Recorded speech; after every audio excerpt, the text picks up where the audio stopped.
Mas será que a ordem que a gente lê os livros da Bíblia realmente faz alguma diferença? Pois é, hoje vamos explorar uma ideia bem interessante, a de que a sequência com que lemos as cartas dos apóstolos lá no Novo Testamento pode mudar e muito o nosso entendimento. Essa pergunta aqui é o ponto de partida para a nossa conversa. Os textos do apóstolo Paulo são de uma força incrível, todo mundo sabe. Mas também não é segredo para ninguém que são bem densos. O próprio apóstolo Pedro admitiu que algumas passagens ali são complicadas, e se forem interpretadas do jeito errado, acabam gerando mais confusão do que outra coisa. E a resposta para essa confusão toda talvez esteja justamente nisso aqui, na ordem da leitura. A tese que a gente vai ver é que a sequência com que se lê as epístolas é fundamental. Existe uma ordem, digamos, pastoralmente sábia, que primeiro constrói uma base bem firme, para só depois levar a gente a mergulhar nas verdades mais fundas. Então vamos para a primeira parte, a ordem fundacional. A ideia é pensar nisso como se fosse a planta baixa para construir uma estrutura espiritual que seja forte, que seja estável de verdade. E essa nossa planta espiritual, como dá para ver, se divide em 3 etapas bem definidas. Primeiro, a gente cuida da fundação, do alicerce, com as cartas de Pedro. Depois, com a base pronta, erguemos as paredes com Tiago e Judas. E só no fim, com a casa toda estruturada, é que a gente vai decorar, vai mobiliar com os ensinamentos riquíssimos de Paulo. Certo. Então, vamos começar pelo alicerce. Pedro. E por que logo ele? A autoridade de Pedro vem de uma experiência que é só dele, né? Ele foi testemunho ocular, andou com Jesus, falhou feio e foi restaurado pessoalmente para poder fortalecer os outros. E a primeira lição que Pedro traz é a da humildade. Olha que interessante essa comparação de títulos. Hoje em dia, a gente usa termos como pastor, bispo, que podem soar imponentes. Já os apóstolos se chamavam de servo, remador, despenseiro, palavras que indicam serviço. Isso já muda completamente o tom da conversa desde o começo. O Paulo, por exemplo, usou essas 2 palavras gregas aí, operetes e oikonomos. Um operetes era um remador de baixo. Sabe aquele cara anônimo lá no porão do navio, mas que era essencial para o barco andar.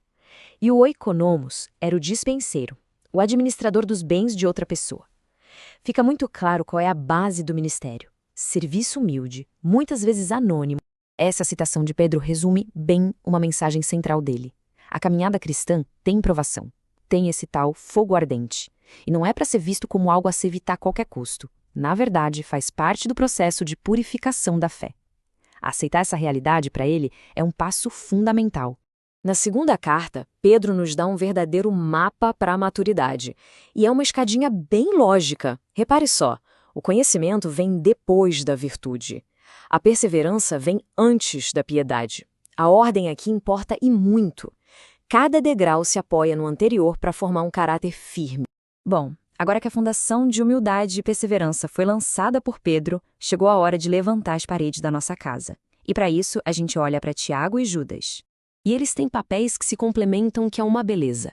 Tiago é o responsável pelas paredes de dentro, sabe? Ele foca no caráter, na integridade, naquela fé que se mostra com atitudes. Já o Judas, ele constrói as paredes de fora, preparando a gente para defender a fé contra os desvios e os ataques externos. E o Judas é bem direto sobre os perigos que ameaçam essa estrutura da fé. Ele alerta contra 3 desvios clássicos, usando figuras lá do Antigo Testamento. O caminho de Caim, que é a tentativa de agradar a Deus só no esforço próprio, o erro de Balalão, que é usar o ministério para ganhar dinheiro, e a rebelião de Corá, que é aquele orgulho espiritual que se acha no direito de desafiar a autoridade de Deus. E agora sim, agora a casa está sólida. A fundação está firme, as paredes estão fortes. Estamos prontos para a etapa final. Mobiliar os cômodos com os ensinamentos profundos, extraordinários do apóstolo Paulo. E essa necessidade de preparação é confirmada pelo próprio Pedro. Como a gente vê aqui, ele mesmo, um apóstolo, admitiu que nas cartas de Paulo tinha coisas difíceis de entender. Isso já é uma dica, né? É preciso uma mente e um coração já bem estruturados para conseguir absorver a profundidade do que Paulo ensina do jeito certo. E aqui o contraste nos resultados é gritante. Ler Paulo sem a base de Pedro e de Tiago pode levar a um entendimento bem perigoso da liberdade e da graça. Mas, quando se lê Paulo depois, com a casa já construída, a justificação pela fé é recebida com a humildade que Pedro ensinou. E a liberdade vira uma chance de servir e não de se servir. Então, o ponto central de toda essa proposta não é criar uma competição entre os apóstolos, como se um fosse contra o outro. Pelo contrário, é enxergar a unidade, o propósito que une o ministério de todos eles. A sintonia entre eles fica clara. Cada um tem o seu papel na obra. Pedro não está corrigindo Paulo, Tiago não está substituindo Pedro, eles estão todos trabalhando sob a direção do mesmo mestre de obras, sabe? Revelando o mesmo evangelho, mas de jeitos que se completam e que protegem a saúde da fé. E qual o objetivo final disso tudo? Por que essa preocupação com a ordem? O alvo é construir uma fé estável, uma fé com raiz profunda, que consegue ficar de pé mesmo quando vêm as tempestades e as provações da vida. O princípio que guia tudo isso é simples, mas muito profundo. Primeiro, vem a formação do discípulo, depois, a expansão do entendimento. Ou seja, a formação do caráter tem que vir antes da expansão do conhecimento de doutrina. É preciso ser um certo tipo de pessoa para lidar com certos tipos de verdades da maneira correta. E os resultados práticos dessa abordagem são enormes. Ela protege a gente de entrar em debates teológicos sem estar preparado, de um ativismo sem rumo e daquele orgulho que pode vir com o ministério. O objetivo, no fim das contas, é formar cristãos que sejam estáveis, santos e úteis, aprofundando o que realmente sustenta a fé no longo prazo, a reverência a Deus.